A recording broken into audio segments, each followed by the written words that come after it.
Puis là, cette année, c'est disposer au processus de Dieu. Il faut savoir que la vision, c'est déterminé par les pasteurs de l'Église mère à Ottawa. Ils prennent un temps à part pour chercher la face de Dieu, pour demander au Seigneur c'est quoi la vision 2024 pour notre Église. Puis c'est vraiment ça qui est remonté sur leur cœur, disposer au processus de Dieu. Puis, quand ils nous partagent ça, c'est sûr que moi, de mon côté, tu sais, je suis consciente aussi que même si on est un campus, qu'on est associés ensemble, on a des réalités aussi qui sont différentes, on a des gens qui sont différents, puis c'est pour ça que moi aussi, je prends toujours le temps de chercher la face de Dieu pour dire, Seigneur, comment est-ce que ça s'applique de notre côté?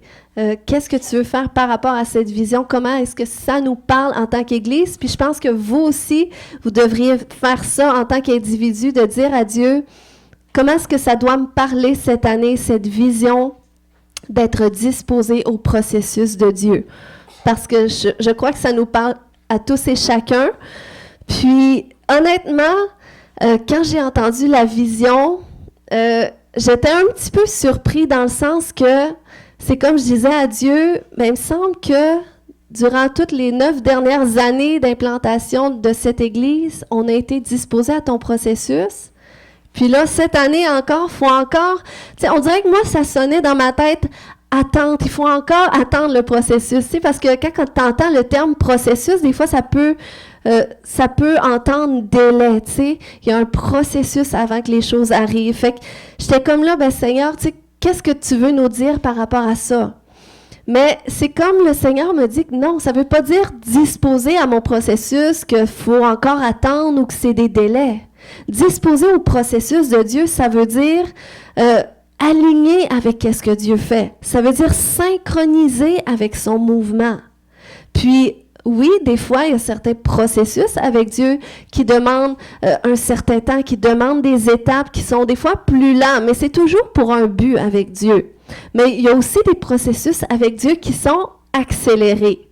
Amen. Fait que c'est pour ça que disposer au processus de Dieu, c'est vraiment plus dans l'optique de marcher dans le plan de Dieu, d'être aligné avec qu'est-ce que Dieu veut faire. Puis, disposer au processus de Dieu nous rappelle aussi que nous sommes tous dans un processus de transformation avec Dieu. Pas vrai? On est tous dans un processus de transformation et on est tous dans un processus sur l'expérience des promesses de Dieu pour notre vie. Donc, on est tous dans un chemin à quelque part, dans certaines saisons de notre vie qui varient aussi selon les domaines de notre vie, là où est-ce que nous sommes. On est dans différentes saisons, on est dans différents processus avec Dieu, mais qu'est-ce qu'on veut, c'est être en plein dans le processus de Dieu. On va être aligné avec qu'est-ce que Dieu veut faire ou avec qu'est-ce qu'il fait actuellement pour marcher dans sa volonté. Ça fait du sens? Puis le verset clé sur lequel est appuyée la vision, c'est Psaume 119, 36, la version sommaire qui dit « Veuille incliner mon cœur vers tes enseignements plutôt que vers mes intérêts. » Amen. Donc, il y a 4 notions de cette vision qu'on retire dans ce verset qu'on va regarder ce matin, qu'on va étudier. Puis c'est vraiment le premier dimanche là, où est-ce qu'on parle de la vision, mais sinon, en tout cas, il y a toutes sortes de thématiques qu'on va regarder cette année pour voir comment est-ce qu'on peut marcher avec Dieu, comment est-ce qu'on peut avancer dans son processus. Donc, premièrement, la première notion, c'est « veuille incliner ». C'est « incliner » qui nous parle de disposition de notre cœur. De tendre vers quelque chose, de s'abaisser vers quelque chose. Donc, c'était le cri du cœur de David, « Veuille incliner ». Veuille parce que seul, sans l'aide de Dieu, on ne peut pas y arriver. C'est pour ça, David ne se confiait pas dans ses propres forces et disait au Seigneur, « Seigneur, veuille toi incliner mon cœur. » Parce qu'il avait compris que c'est vrai, mon esprit est bien disposé, mais ma chair est faible. Donc, j'ai besoin de l'aide de Dieu pour que mon cœur s'incline vers sa volonté. Parce qu'on sait, combien est-ce qu'ils ont fait des résolutions, peut-être l'année 2023? Est-ce qu'il y a beaucoup de gens qui ont rempli leur résolution 2023? Oh, quand même. Non, mais il y a une différence entre requête, vision et résolution. Tu sais, parce que des fois, une résolution, c'est genre, ben moi, je voudrais perdre 5 livres en 2 mois. Tu sais, des fois, on peut, ben je voudrais faire plus de sport. Tu sais, des fois, on se donne des résolutions, mais on ne fait pas nécessairement de programme, ou des fois, on fait un programme trop drastique qu'on ne parvient pas à suivre. Et ça, c'est tout simplement parce que notre esprit est bien disposé, mais notre chair est faible. Toute seule, on a du mal à le faire. Mais oui, c'est possible de perdre 5 livres en 2 mois. OK? Je devais dire ça pour quelqu'un ce matin. Mais c'est possible. Mais tu as besoin de l'aide de Dieu. Veuille m'aider à perdre 5 livres, Seigneur. Veuille me donner la sagesse de changer mon alimentation ou de faire plus de sport. Tu sais, on a besoin de l'aide de Dieu. Ensuite, quand il parle, veuille incliner. Incliner, c'est la disposition, comme on voit ici. Ça veut dire être préparé à, avoir l'intention de. OK, veuille incliner, veuille amener mon cœur vers une intention ou à être enclin, ou veuille amener mon esprit, veuille m'amener dans un esprit favorable à faire telle chose. Donc, c'était sa prière. Veuille incliner. Et on doit chercher justement à se disposer notre cœur vers les intentions de Dieu, vers la volonté de Dieu. Tout comme le peuple d'Israël, lorsqu'il était au désert, on se souvient, il était incliné vers la gloire de Dieu. Hein, Dieu qui se présentait comme une nuée en plein jour et une colonne de feu la nuit. Donc, ils étaient synchronisés avec son mouvement. Si la nuée se déplaçait, eh bien, le peuple se déplaçait. Donc, c'est ça, cette vision de s'incliner vers la volonté de Dieu, d'être synchronisé, disposé à qu'est-ce que Dieu fait, puis suivre son mouvement. Ensuite, dans le contexte de la foi chrétienne, être disposé, ça veut dire être disposé à accueillir et à obéir à la volonté de Dieu. Puis plus qu'on passe du temps à chercher Dieu, plus qu'on passe du temps dans sa présence, Dieu nous fait connaître sa volonté. Puis, il nous donne cette grâce de marcher aussi dans sa volonté, d'être disposé à suivre son processus. Deuxièmement, le cœur. Le cœur, c'est tellement important. OK? Notre cœur, ça représente l'âme. L'âme qui est le siège de notre volonté, de nos pensées, de nos sentiments. Puis, je me souviens cette prière que le roi David avait fait dans Psaume 139, 23, 24. Il avait prié à Dieu, « Sonde-moi, ô Dieu, et connais mon cœur. Éprouve-moi et connais mes pensées. Regarde si je suis sur une mauvaise voie et conduis-moi sur la voie de l'éternité. » Ça, c'est une prière, je vous dis, que je l'ai fait souvent, puis des fois, je la fais encore dans la présence de Dieu. Seigneur, sonde-moi, éprouve mon cœur, mes pensées. Est-ce que je suis sur une bonne voie? Est-ce que mes pensées sont tes pensées? Est-ce que ma volonté, c'est ta volonté? Et ça, il n'y a rien de mieux que de prier la parole de Dieu. Et ça devrait être une prière qu'on garde précieusement cette année. Sonde-moi, ô Dieu. Parce que nous, des fois, quand on se regarde comme ça, on ne voit pas nécessairement les choses à changer ou on ne voit pas qu'est-ce que Dieu veut transformer aussi. Mais quand on invite Dieu dans notre processus, qu'on dit « Seigneur, toi, sonde-moi. Toi, montre-moi. Est-ce qu'il y a des choses dans mes pensées qui sont en désaccord avec toi? Est-ce qu'il y a des mensonges que je porte à l'intérieur de moi? » Puis ça, je vous dis, même aujourd'hui, c'est des prières que je fais encore à Dieu.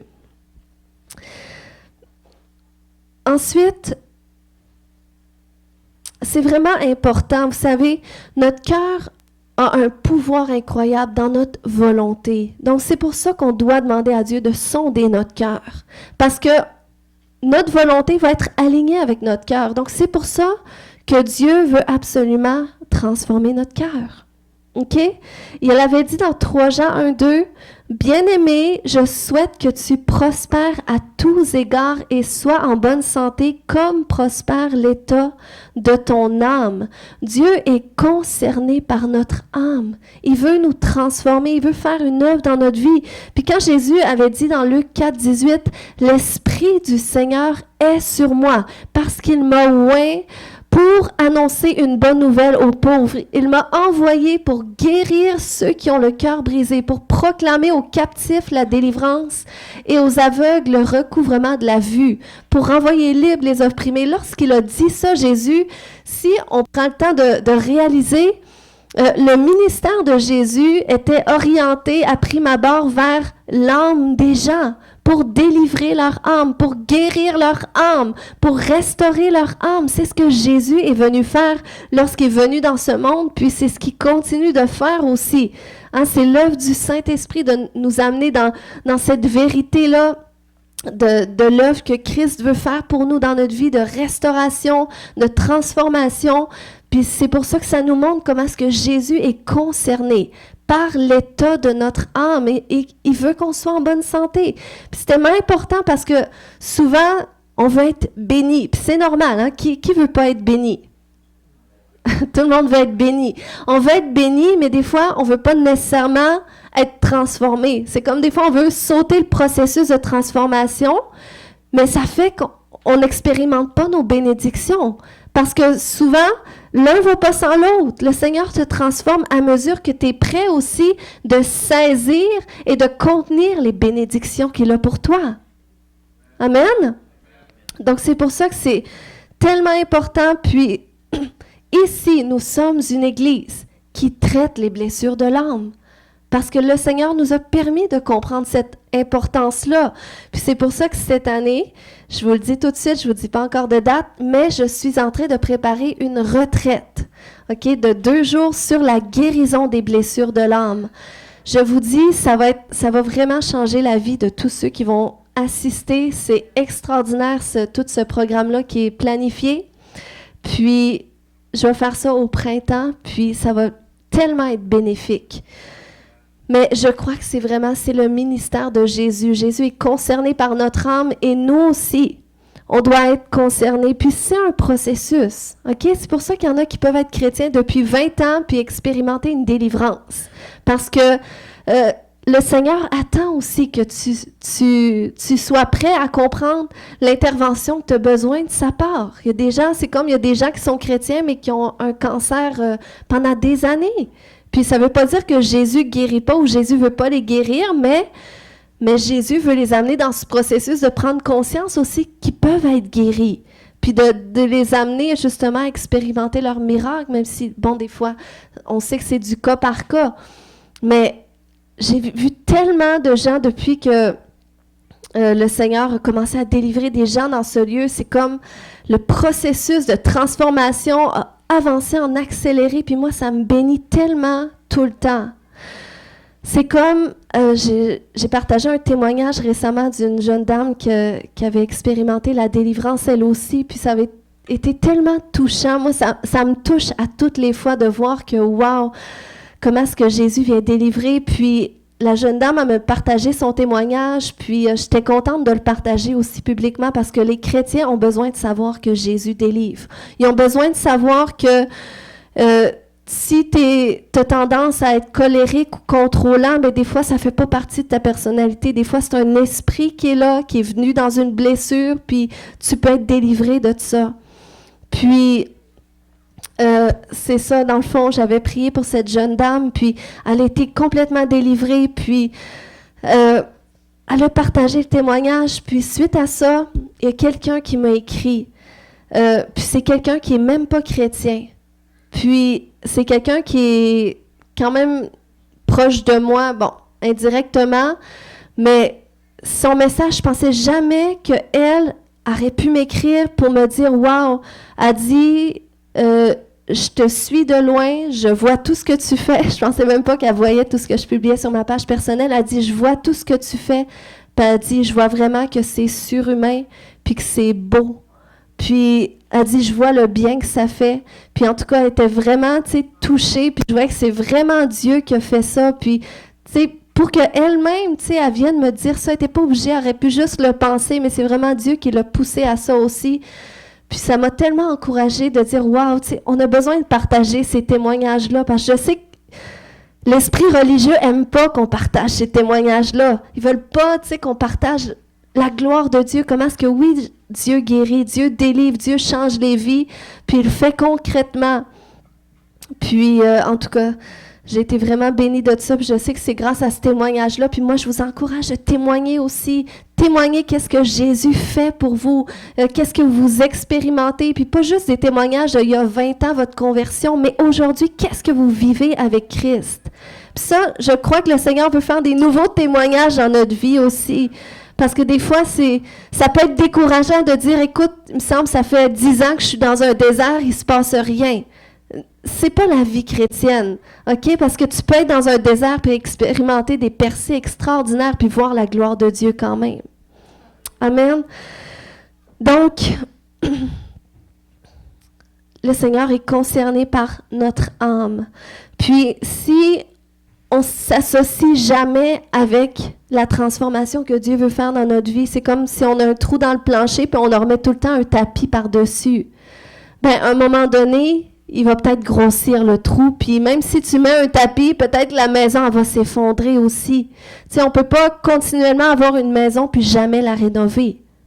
OK? C'est pour ça, tu sais, des fois, le Seigneur nous délivre de certaines choses qu'on a, de difficultés qu'on a expérimentées il n'y a pas si longtemps aussi. Parce que des fois, on passe à travers des choses difficiles. Des fois, on vit des offenses.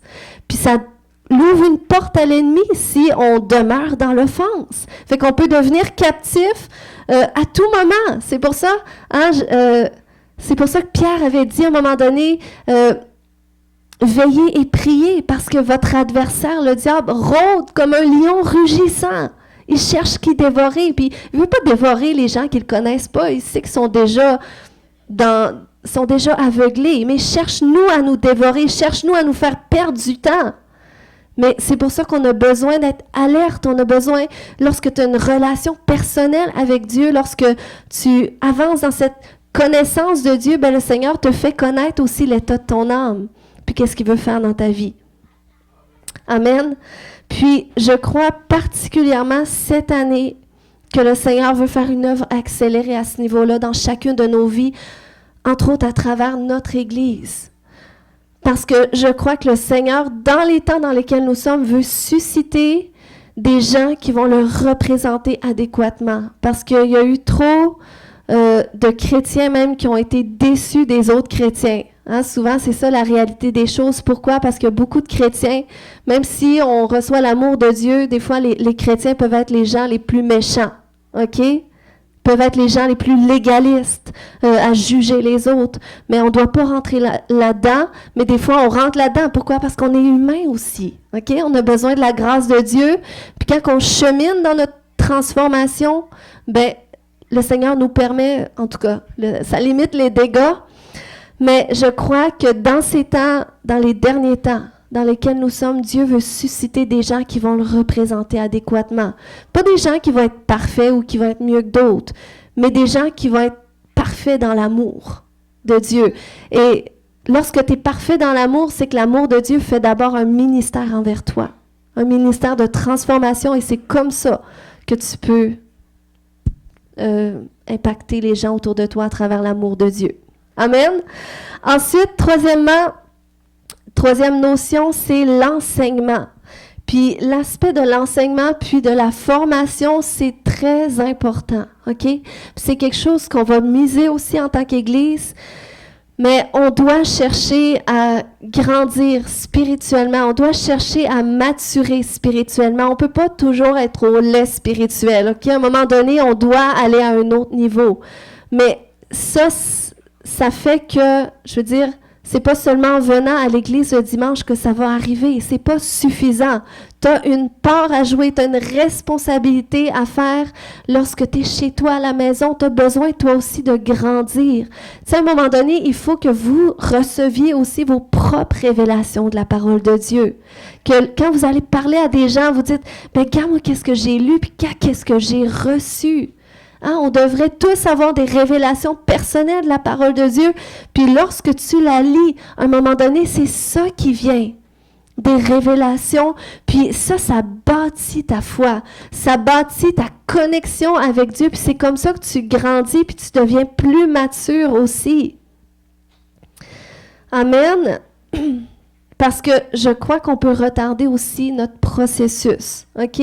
Dans lequel Dieu voudrait nous amener si on cherche jamais à grandir plus que ça. Puis je crois qu'on a toujours place à plus, OK? Puis c'est pas de dire, ben, tu sais, faut pas non plus se mettre des objectifs trop hauts, de dire, ben, moi, je veux lire la Bible en 3 mois, OK? Si t'es pas un lecteur, ça se pourrait que tu y parviennes pas, OK? Peut-être que, bon, si Dieu te le met vraiment à cœur. Mais sinon, c'est d'avoir une constance, de s'établir une horaire, c'est bon de le faire. La Bible dit dans Romains 12, 1 et 2, « Je vous demande donc, frères, à cause de la bonté que Dieu vous a témoigné de lui consacrer votre être tout entier, que votre corps, vos forces et toutes vos facultés soient mises à sa disposition comme une offrande vivante. » Je trouvais ça bon, cette version. OK? On doit que même nos facultés soient mises à la disposition de Dieu. Hein? C'est le même passage qui dit d'offrir nos corps en sacrifice à Dieu. Eh bien là, il dit, offrez votre corps, vos forces et toutes vos facultés, que ce soit mises à la disposition de Dieu pour que Dieu puisse aussi les faire grandir, que Dieu puisse aussi nous nourrir. Puis la Bible, c'est un livre vivant, OK?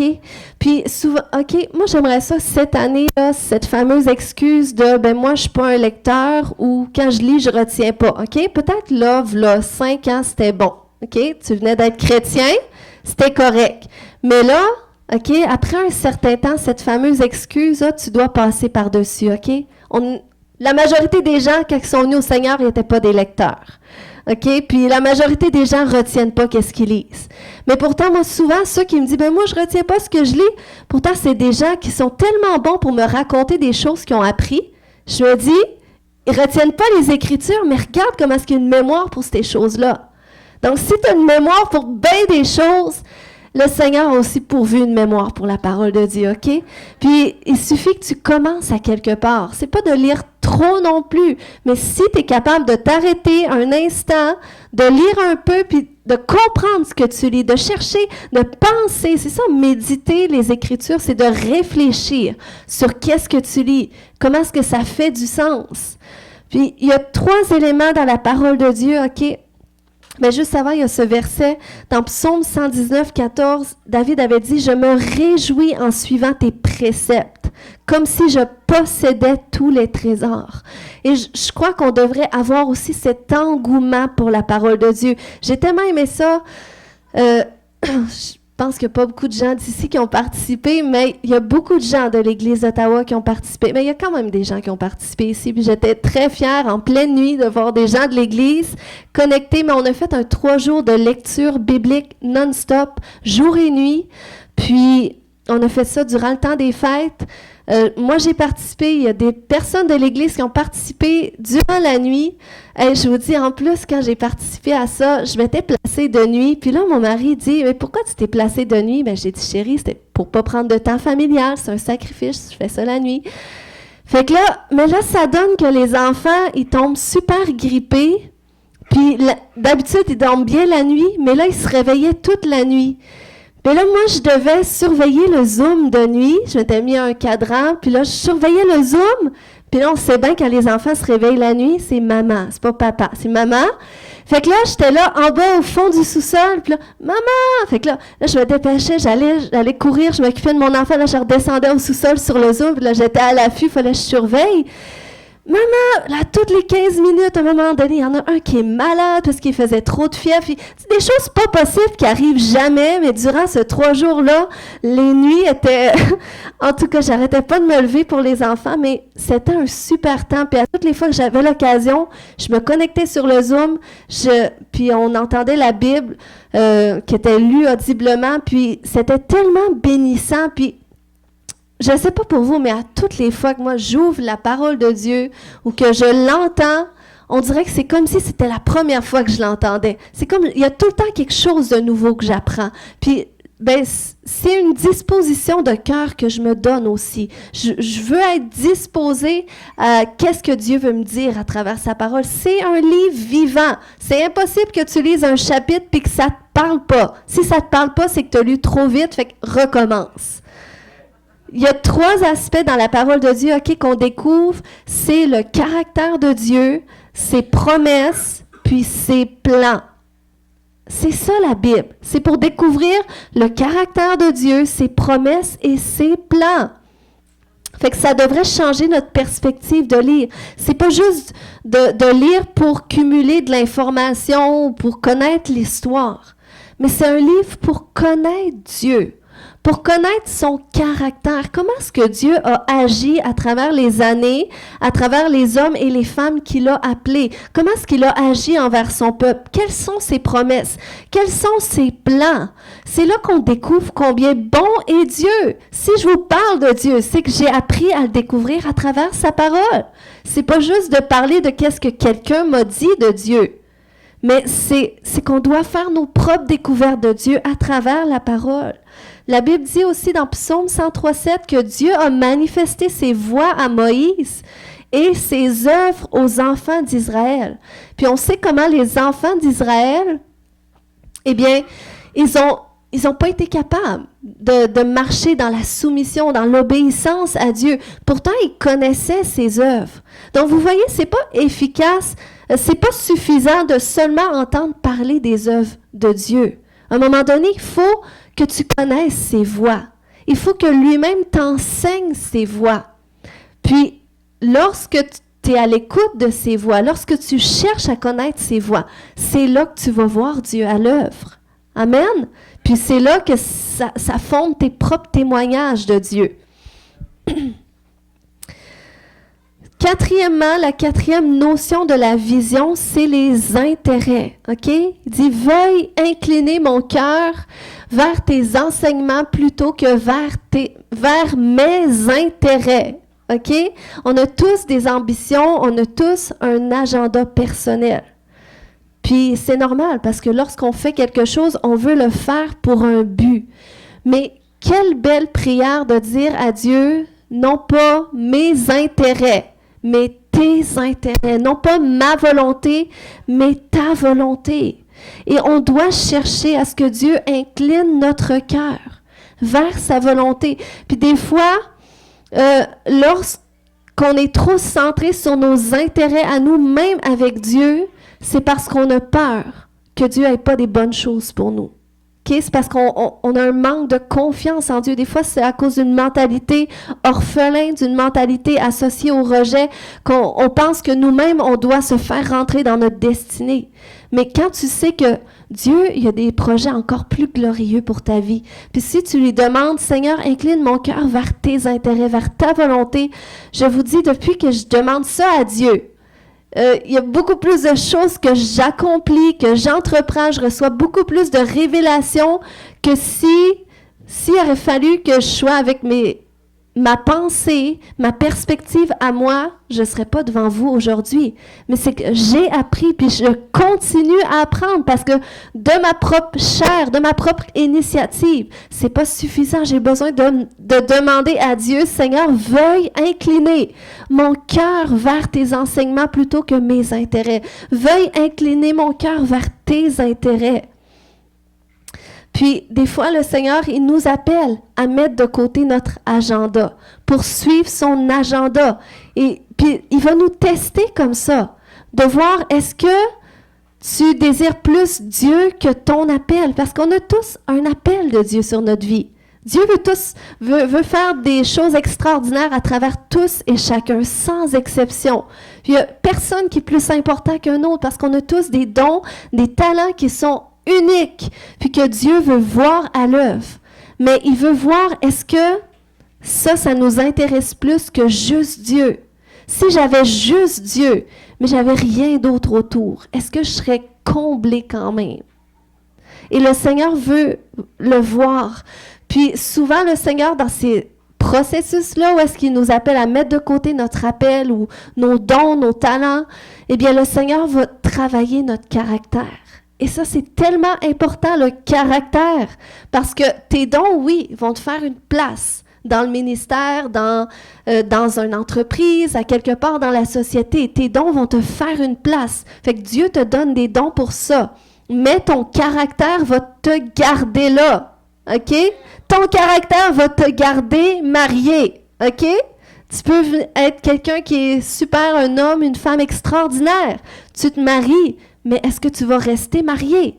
Hein? C'est pas ton don, ton charme qui va te garder marié avec ta femme, mais c'est ton caractère, ta fidélité, ton engagement, puis ta consécration, ton désintérêt de soi. Puis l'appel de Dieu rattaché à notre vie est beaucoup plus connecté à un désintérêt de soi qu'un intérêt pour soi.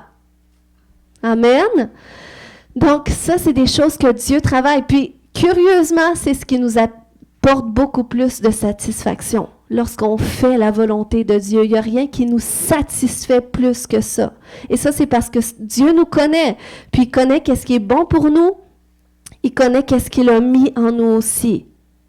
Amen. Puis le Seigneur nous conduit dans ces endroits où est-ce qu'on va prioriser ses intérêts, sa volonté, pour qu'en bout de ligne, lui-même en retire la gloire.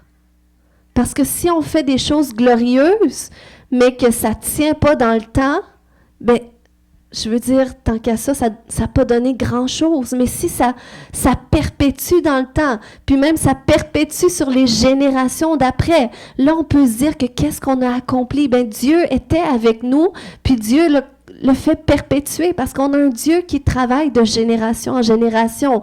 Donc, il ne veut pas que qu'est-ce qu'on accomplit, ce soit juste passager pour un temps, puis après ça, ça n'a rien changé à l'humanité. Non, il veut que ça ait un changement éternel. On travaille pour l'éternité. Amen. Donc, les 4 mots-clés qu'on doit retenir avec cette vision, c'est incliner, cœur, enseignement, intérêt. Et ma prière, c'est vraiment qu'en 2024, notre âme prospère en bonne santé, qu'on se laisse transformer par sa parole et qu'on tende nos intérêts vers les intérêts de Dieu pour l'accomplissement de son œuvre. Et c'est comme ça qu'on va le représenter adéquatement. Que notre témoignage va connecter les gens à une particularité de Dieu. Amen. Que ce soit à l'intérieur de l'Église, que ce soit à l'extérieur. Et moi, je m'attends que des gens dans ce lieu, vous allez accomplir des choses extraordinaires que vous n'auriez jamais douté. Si vous faites ça, si vous vous disposez à son processus, vous allez même aller plus vite que qu'est-ce que vous auriez conçu vous-même. Pourquoi? Parce que vous allez faire confiance à Dieu. Vous allez mettre Dieu au-devant de toutes choses. Et Dieu veut faire des choses merveilleuses. Parce que c'est une promesse quand il dit dans Psaume 37, 4, « Fais de l'Éternel tes délices. » Et il te donnera ce que ton cœur désire.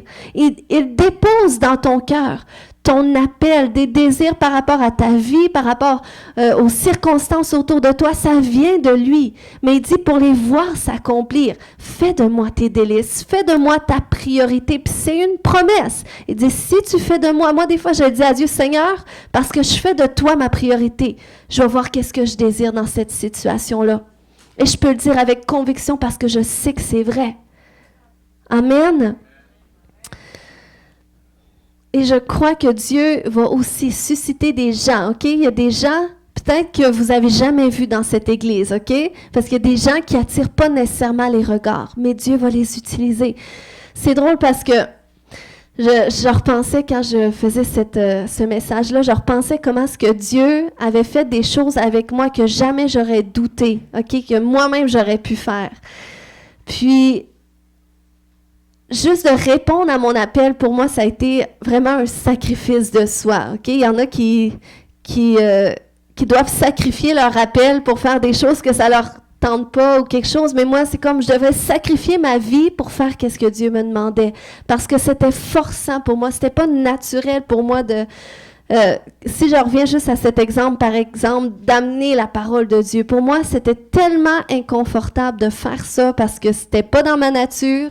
J'avais jamais, je m'étais jamais exercée pour ça. Ça avait toujours mal tourné quand j'avais parlé devant les gens quand j'étais plus jeune. Puis c'était tellement difficile pour moi d'amener un enseignement. Puis là, je disais à Dieu un moment donné parce que moi, je suis quelqu'un qui aime écrire, puis je suis plus un tempérament qui est réservé. Fait que moi, je suis très bien dans le silence, mais j'aime parler aussi. Je suis pas renfermée sur moi-même. J'aime discuter, mais je suis réservée. Je suis pas extravertie, que j'aime attirer l'attention, tout ça. Ben, je dis pas que les gens extravertis aiment attirer l'attention, mais tu sais, c'est des gens qui attirent plus facilement l'attention que les gens réservés. Puis, moi, je suis quelqu'un qui aime écrire. Je veux pas insulter personne, hein. Mais je suis quelqu'un qui aime écrire, puis quand j'écris, ben je fais des phrases complètes, puis tu sais, bon, des fois je fais des fautes quand j'écris vite, mais je suis capable d'écrire pas de fautes aussi, tu sais, ça fait partie des dons que le Seigneur m'a donné, des talents d'écriture. Puis, je trouvais ça tellement difficile parce que moi, j'arrivais avec mon enseignement que j'écrivais avec les belles phrases complètes, mais je savais pas comment parvenir à amener ce message-là devant. Okay? Moi, ça a été tellement compliqué, juste chaque chose que je fais, puis le Seigneur le sait, puis il me voyait aussi, puis j'arrivais devant le Seigneur, puis je me souviens à un moment donné, j'étais venue ici un soir toute seule, puis j'étais venue juste pour prier, puis là, je disais, Seigneur, je suis pas capable d'amener un enseignement, comment est-ce que je peux enseigner quelque chose sans lire exactement tout ce qui est écrit sur ma feuille? Ça a l'air simple, mais mon cerveau parvenait pas à connecter avec ça, parce que pour moi, c'était insécurisant de dire « je regarde pas mes notes quand je vous parle ». Puis, ben là, c'est sûr, je les regarde parce que je dois amener quelque chose de précis. Mais je trouvais ça tellement difficile, puis j'étais désespérée devant le Seigneur. Je disais « mais Seigneur, je suis pas capable ». Puis, tu sais, le fait que je sois comme ça, que Dieu... Que je sois dépendante de Dieu comme ça par rapport à qu'est-ce que je fais pour lui, eh bien, ça a toujours débloqué la particularité pour parvenir à faire qu'est-ce qu'il me demande. Puis ça, c'est la beauté à quand tu fais les choses dans son processus, selon sa volonté. Ça ne veut pas dire que ça va être facile, que ça ne sera pas inconfortable, mais c'est là que le Seigneur t'amène dans cette posture de dépendance à lui, de où est-ce que tu réalises que tu n'es pas capable par tes propres forces, donc tu cries à lui, tu regardes à lui, puis le Seigneur te fait faire des choses extraordinaires. Le Seigneur débloque des dons, des talents que tu n'aurais jamais pensé que tu aurais à l'intérieur de toi, puis c'est ce qu'il veut faire cette année dans votre vie. Peut-être qu'il y a des choses que vous avez de la difficulté à faire. Il y a des choses que Dieu, vous ne savez même pas que Dieu va vous appeler à faire. Puis quand vous allez choisir de le mettre au centre de votre vie, de vraiment chercher à dire, Seigneur, je vais être disposé à ton processus. Je veux faire qu'est-ce que toi tu veux que je fasse, non plus mes intérêts, tes intérêts. Eh bien, le Seigneur va te donner des nouvelles particularités. Le Seigneur va te donner des nouvelles facultés, puis tu vas voir des choses glorieuses. Amen. Puis je vois même que ça va débloquer des réconciliations dans ta famille. Le Seigneur, quand que je priais pour cette année, mais juste avant de le partager, j'aimerais partager les paroles prophétiques que Pasteur Mathieu avait données cette année.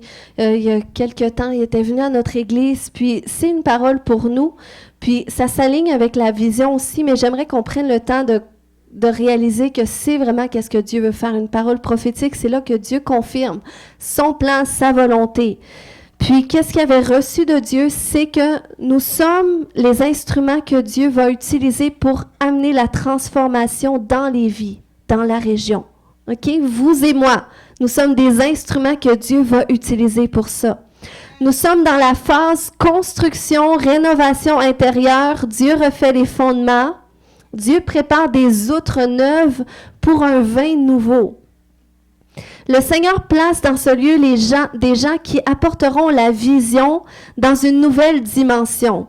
D'autres personnes se joindront à la vision, des jeunes gens qui auront la force et l'endurance de faire avancer la vision et l'œuvre ici. Il ne faut pas penser de façon conventionnelle car Dieu donnera des stratégies propres à cette maison. Pas une autre mission, mais une autre vision qui touchera la région, la ville, les députés. C'est une saison pour relever nos manches et se mettre au travail pour Dieu et par Dieu. Dieu déverse une nouvelle dimension de sa grâce pour le service dans ce lieu. Une jeune armée qui se lève pour marcher avec Dieu dans cette nouvelle saison. Dieu veut faire des choses nouvelles, mais il travaille en nous de gloire en gloire. On aime parfois les choses accélérées, mais par sa grâce, il nous transforme à mesure que nous pouvons supporter les changements et les nouveaux degrés de sa gloire qu'il veut envoyer. Dieu nous a préparés pour cette nouvelle transition dans ce qu'il nous appelle à faire en tant qu'Église. Et Dieu envoie des gens dans ce lieu à cause de la gloire de Dieu qui réside dans ce lieu et les gens qui veulent grandir seront touchés par cette gloire. Nous sommes dans des temps d'instabilité, de haine, de guerre. Les gens sont perdus comme le temps de Noé, mais l'Église, c'est la lumière. On doit se préparer à ça car l'année 2024 va être une plaque tournante. Pour ça, parce que Dieu va opérer des guérisons physiques, émotionnelles, des fardeaux qui étaient là, qui ne seront plus.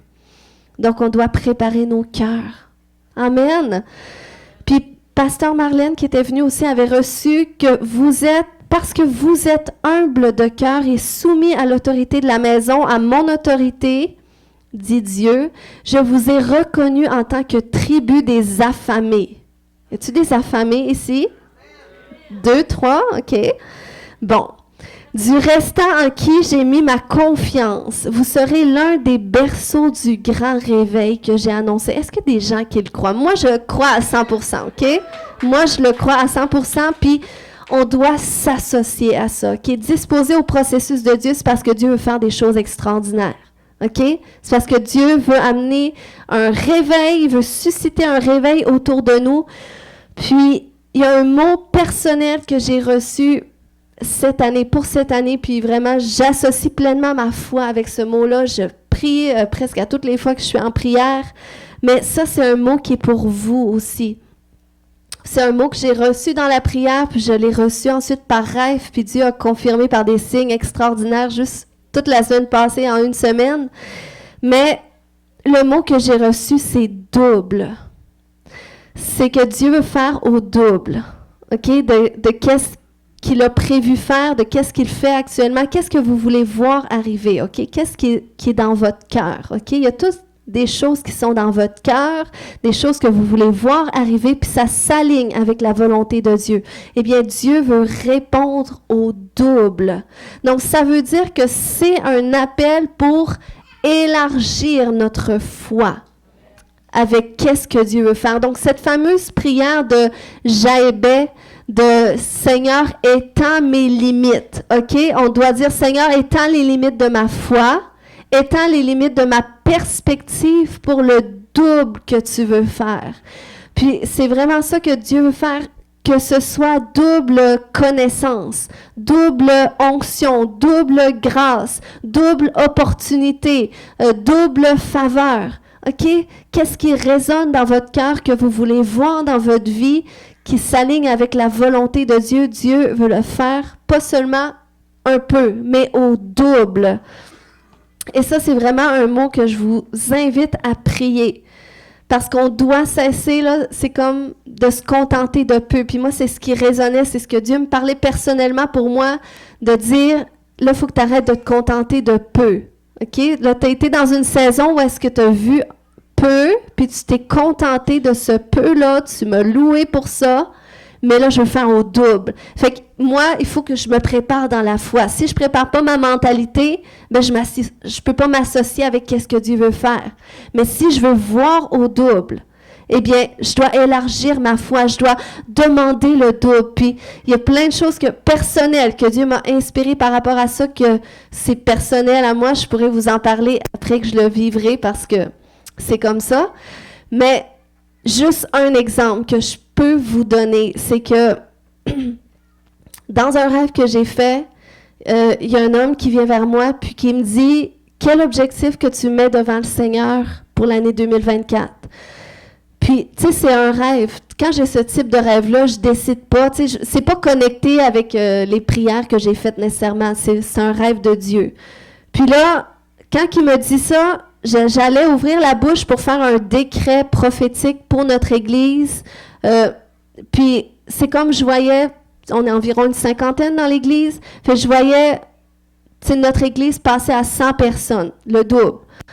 Puis, quand j'ai parti pour déclarer ça, ben là, j'ai compris que c'était pas juste pour mon église, mais c'était pour toutes les petites églises de la région, qui sont environ ça, une cinquantaine de personnes.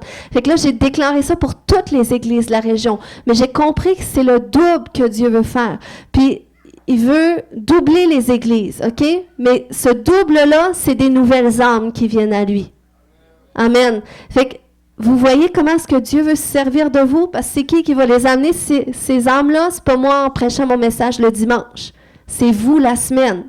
En étant des témoignages, en étant là, dans le processus de Dieu, là où est-ce qu'il vous appelle à œuvrer, eh bien, le Seigneur va vous utiliser et le Seigneur va ajouter.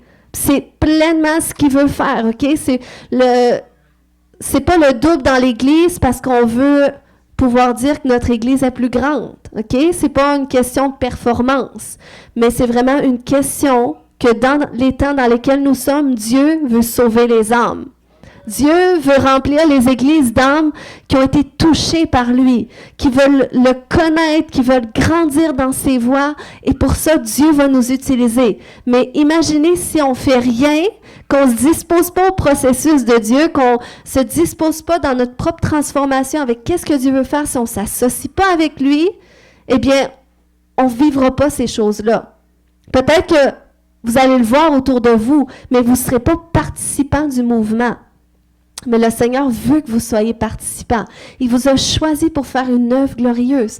S'il a dit que ce lieu allait être le berceau du réveil, puis il a dit qu'on allait doubler d'église, bien là, c'est le temps. C'est le temps de se préparer.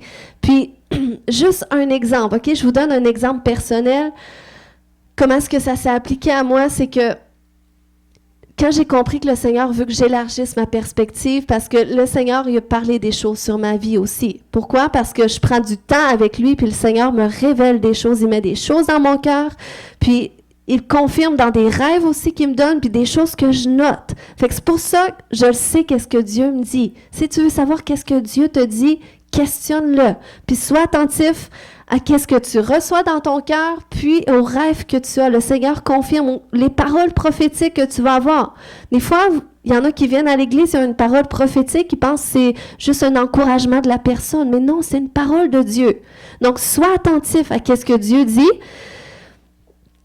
Puis, c'est ça, je savais que Dieu veut ouvrir les portes aussi, veut m'ouvrir les portes pour l'extérieur de l'église aussi, que d'autres églises, le Seigneur veut toucher à travers un message qu'il a mis sur mon cœur. Puis, quand j'ai compris que ça s'alignait avec cette vision du double, ben, j'ai dit, OK, ben Seigneur, tu veux que j'élargisse? Parce que moi, je ne suis pas du genre à dire, je ne suis pas du genre à m'envoyer à la place de Dieu. Je ne prierai pas pour être invitée à quelque part si c'est même pas le plan de Dieu. Moi, je ne veux pas mes intérêts, je veux les intérêts de Dieu.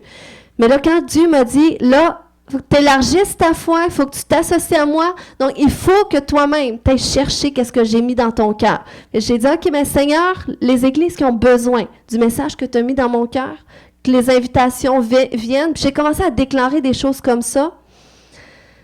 Le lendemain, j'ai un pasteur qui m'a invité d'une autre ville au Québec à amener un message. Donc, c'est juste pour vous montrer, vous donner un exemple. Puis c'est pas des prières qui sont faites de ma volonté, OK? Quand tu t'alignes avec le processus de Dieu, OK? Tu sais que Dieu a mis des choses dans ton cœur, puis tu marches dans sa volonté, bien le Seigneur va te mettre aussi à faire des prières qui sont audacieuses, mais qui s'alignent avec sa volonté. Puis le Seigneur, il va te débloquer. C'est rien de demander, Seigneur, cette année, je veux que mes enfants là, marchent avec toi. mais je veux le double. Là, tu m'as donné un petit peu d'opportunité de leur témoigner l'année passée, mais cette année, c'est le double d'opportunité. C'est le double d'onction de réconciliation dans ma famille. On doit, ça, c'est des choses que Dieu veut entièrement. OK? Ce que tu veux voir dans ta maison, il faut que tu demandes, puis le Seigneur, le verset pour appuyer, OK? Le double, c'est dans Ésaïe 61:7 qui dit « Au lieu de la honte, vous aurez une double part. Au lieu de connaître l'humiliation, ils crieront de joie en voyant leur héritage. » Ça, c'est vous, OK? C'est ainsi qu'ils posséderont le double dans leur pays et leur joie sera éternelle.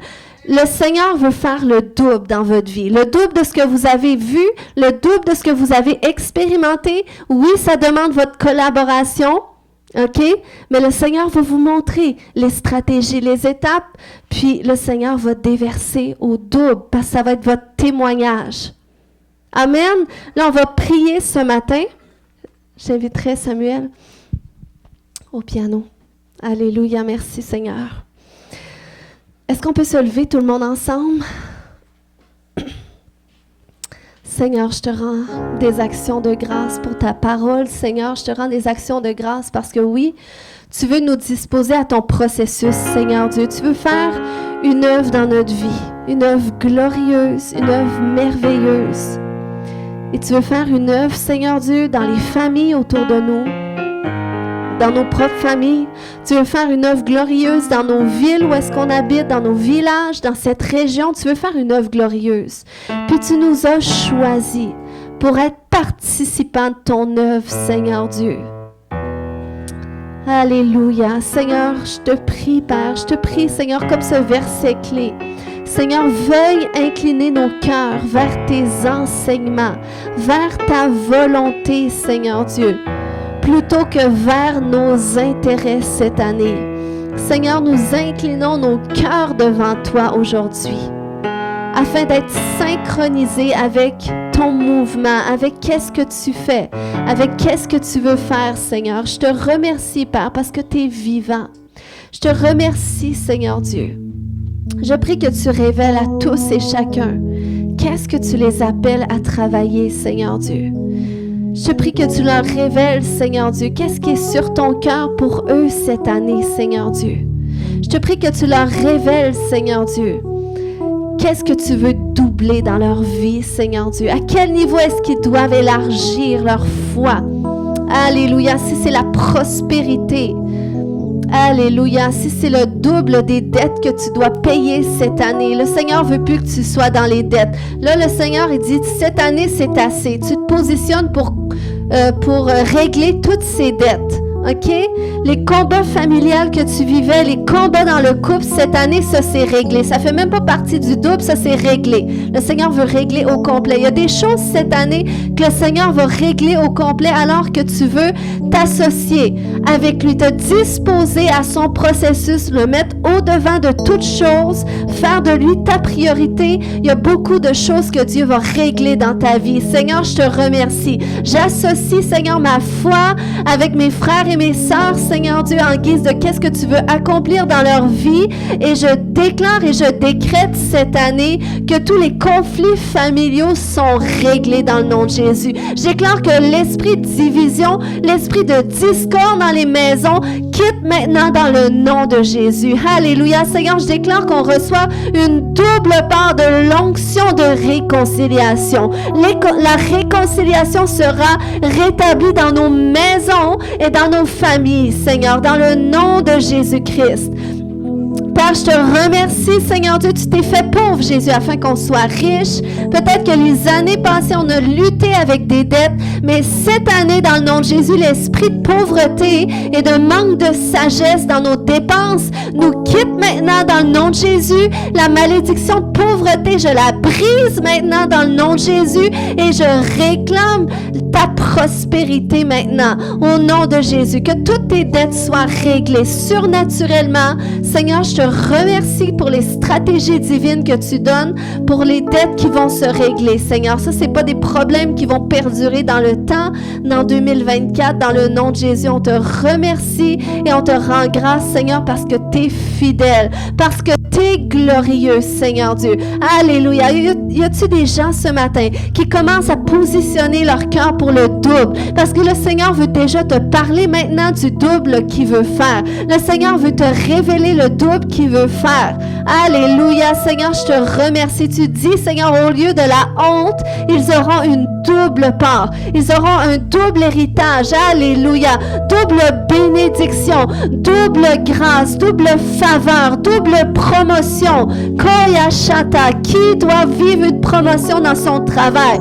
Qui doit vivre un changement dans son travail? Dieu dit le double. Le double. Koya Shata Marekete Yeshete. Alléluia, oui Seigneur Dieu.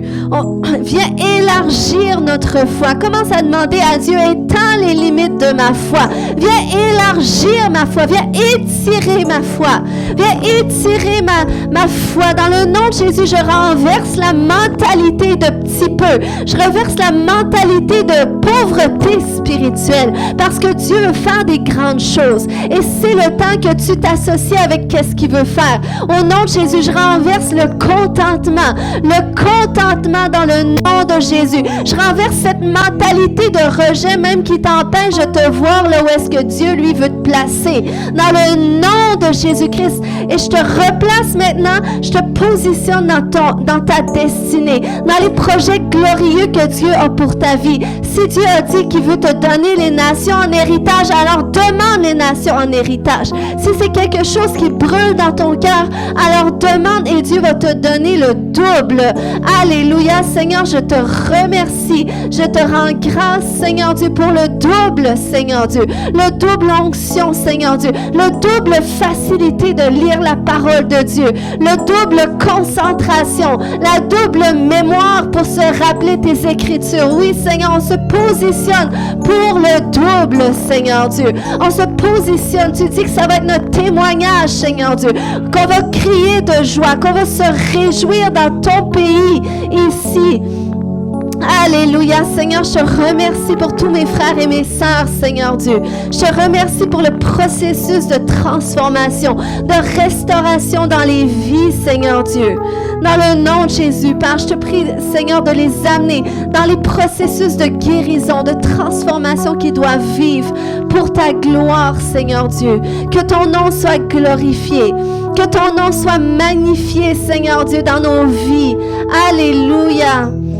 Alléluia, Koya Shotomarekete, Koya Shanta, Seigneur, t'es glorieux, t'es majestueux, Seigneur, t'es tout puissant, t'agis, Koya Shanta. S'il y a des gens qui veulent de la prière, si vous voulez sortir des rangées, venir devant, juste dans la présence de Dieu ce matin, vous pouvez juste venir recevoir. Le Seigneur est ici et il veut vous toucher ce matin. Je ne suis pas pressée dans la présence de Dieu.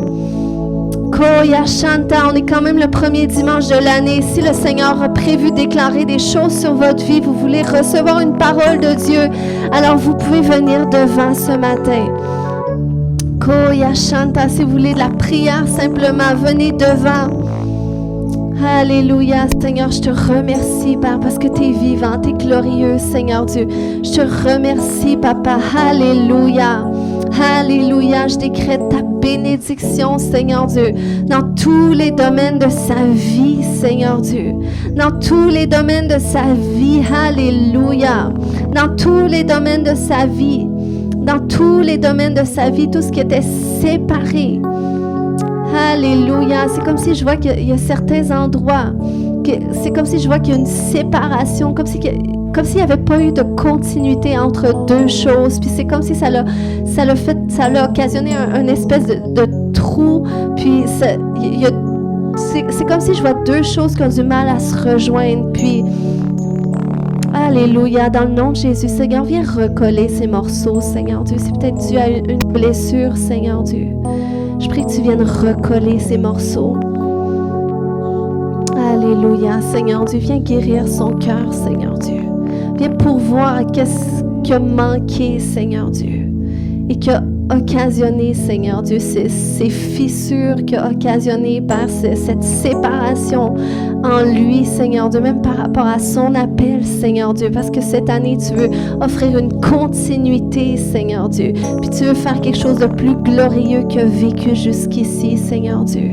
Dans le nom de Jésus, alléluia, je déclare qu'il est guéri, je déclare qu'il est restauré, je déclare qu'il est complet, qu'il est entier. Viens le remplir, Saint-Esprit. J'active tous les dons que tu lui as donnés, Seigneur Dieu, que tu as prévu utiliser à travers de lui, Seigneur Dieu, cette année, pour l'œuvre que tu veux faire dans sa vie, Seigneur. Je te remercie, Père, pour cette onction, Seigneur Dieu. Je te remercie pour cette grâce, pour l'administration, Seigneur. Je te remercie pour la sagesse que tu lui as donnée, Seigneur Dieu. Je prie que ça prenne une autre tournure cette année, Seigneur Dieu. Je prie, Papa, pour des révélations fraîches, Seigneur Dieu, sur la façon de faire les choses, de diriger des choses, Seigneur Dieu. Merci, Père, que tu le mets dans des positions, Seigneur, où est-ce qu'il va pouvoir aider, Seigneur Dieu, dans l'organisation, Seigneur Dieu. Je ne sais pas si c'est des entreprises ou Seigneur, là où est-ce que tu l'appelles, Seigneur. Merci pour l'espace que tu lui donnes, Seigneur Dieu. Et merci, Père, que tu le diriges vers des gens qui ont besoin de cette expertise administrative que tu lui as donnée, Seigneur. Cette sagesse que tu as déposée en lui, Seigneur, je déclare cette année qu'elle va être encore plus précise. Je déclare que des stratégies, il y a des idées tellement précises qui vont venir. Ça va être tellement facile parce que c'est ta grâce sur sa vie, cette grâce comme Joseph, Seigneur Dieu, de voir comment on devrait faire les choses. Merci que tu le lui donnes dans le nom de Jésus. Et merci pour les nouveaux rêves, Seigneur Dieu, les nouvelles révélations, même par rapport au ministère, Seigneur Dieu. Qu'est-ce que tu l'appelles à faire, Seigneur Dieu? Tu le clarifies dans le nom de Jésus. Amen. Alléluia. Alléluia. Merci, Jésus. Amen. Y a-t-il quelque chose pour lequel je prie particulier? OK. Amen. Seigneur, je te remercie pour ma sœur, Seigneur Dieu. Alléluia. Alléluia. Seigneur, viens la bénir, Père. Viens la bénir, Seigneur Dieu.